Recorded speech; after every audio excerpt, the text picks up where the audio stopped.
intended for, it did spark significant questions, such as why do prisoners attract women so well?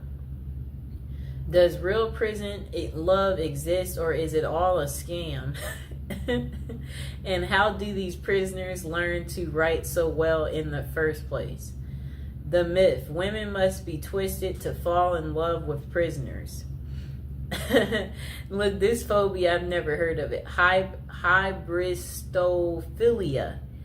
When it comes to having a strong attraction to social deviants, criminals, and prisoners, hybristophilia comes to mind. This is a paraphilia where people are aroused by people who have committed outrageous acts such as cheating and crimes, including the R word and people who are murderers. The thing that makes this so interesting is that it is different for everyone. Some are more passive about it while others are aggressive. Okay, so it says passive hybristophilia. This is when someone is drawn to criminals, but they do not act on it or try to assist them in any way. They may show passion through being an advocate for the prisoners, or simply enjoy movies such as OITNB and Prison Break on a deeper level.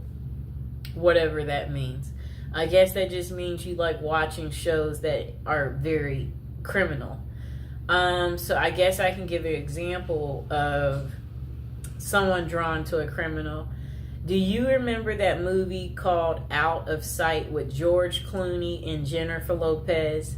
Remember Jennifer Lopez in the movie? She was a cop. And George Clooney, he was the criminal. And remember, she got kidnapped by George Clooney. They created a romantic movie out of this situation. And J-Lo, she, had no man in her love life, very good looking woman, and then here is this criminal that kidnaps you, and he's very handsome, okay? And you're just like, I'm finally getting some type of cool excitement, and you're like, look at this criminal.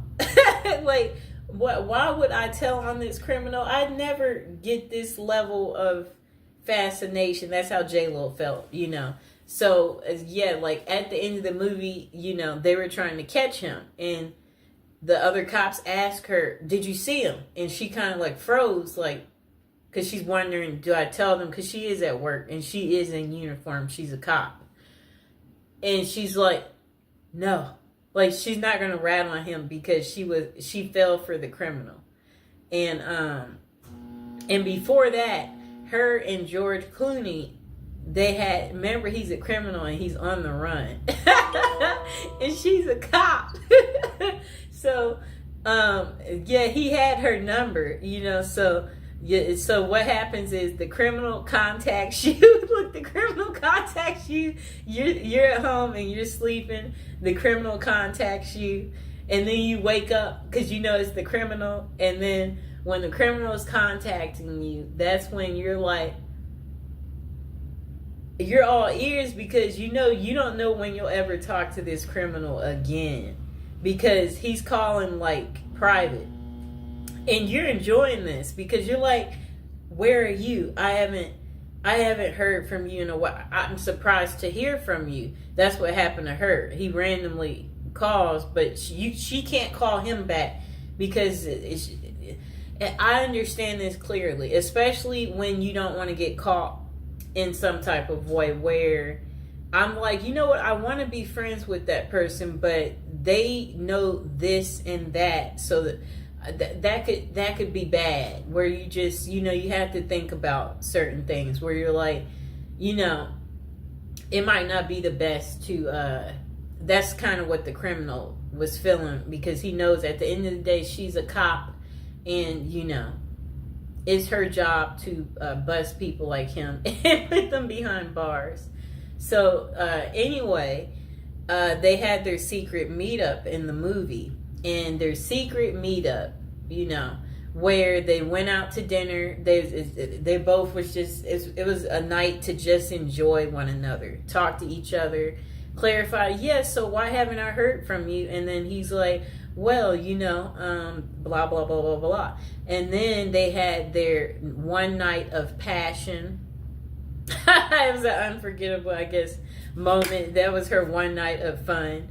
And then that was pretty much the end of it. And then she didn't hear from him anymore. Like, yes, like, it was a really, really good movie. Probably one of her best movies. Okay, so look, back to aggressive. The next one's called aggressive hybristophilia. This is where trouble can arise. These are men and women who proactively help the criminal they are attracted to. This means they could lure victims in, cover for criminals, bury bodies, and other severe acts. Bonnie and Clyde are the perfect example of this type. I'm trying to think, do I know of one like this? Where men and women help the criminal they're attracted to. This means they could lure victims in, cover for criminals, bury. Okay, I'm trying to think. That one I can't think of. It's not a fast one that just comes to me. Okay, so why do so many prisoners / criminals in relationships? The answer is quite simple. It is a mixture of hybristophilia, the desire for excitement from their mundane lives, the long distance passion, and the fantasy of it all makes people drawn to that lifestyle. In fact, there are over 40 different websites that cater to prisoner dating, such as meetaninmate.com. And then potential consequences. Though it would be nice to have a happy ending every time, there are significant consequences from dating a known criminal. For example, a book called Dream Lovers: Women Who Marry Men Behind Bars. Jacqueline Wilcox Bailey talks about a real-life incident. Two sisters walked out of their long-term, boring relationships to get with prisoners. When those men were released, one of the sisters was murdered, and the other was beaten and tortured, which sent her supposedly posed lover back to jail. I think they mean prison. With this as a possibility, always be aware of the dangers you could be subjecting yourself. If you decide to follow that journey, with that being a solid case, does that mean that all prison love is fake and they are nothing but predators? Then they said myth. There is no such thing as true love in prisoners.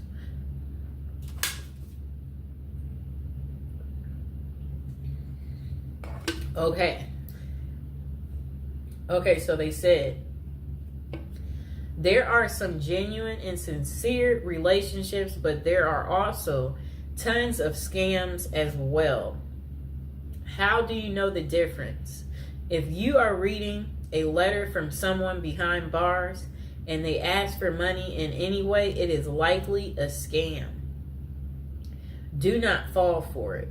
They could either be reaching out to women and men for financial gain, attention with the media, or to gain supporters, just like Ted Bundy Peterson did. I know what all of them look like. That's how infamous they are. For the record, serial killers such as those noted above are less often associated with scams and writing letters. You may think that they are great at manipulating, but that is not the case with them. They get away so well with murders and crimes because they are bold, always act like they have nothing to lose, and never overthink what they are doing. With an IQ of below average, more love letters come from non-serial killers who are much smarter and think things through better. Okay, overall, use your best judgment. These people will not always con you. They may be truly into letter writing for human connection. That's kind of funny because like they crave the connection, so they're writing the letter because, you know. There are many people in jail who do not have family or friends to reach out to. So they turn to pen paling to feel involved, valued, heard, and feel like they matter. Though it may not always be about love, it can still be about companionship and support and worth volunteering to help people such as them feel cared about.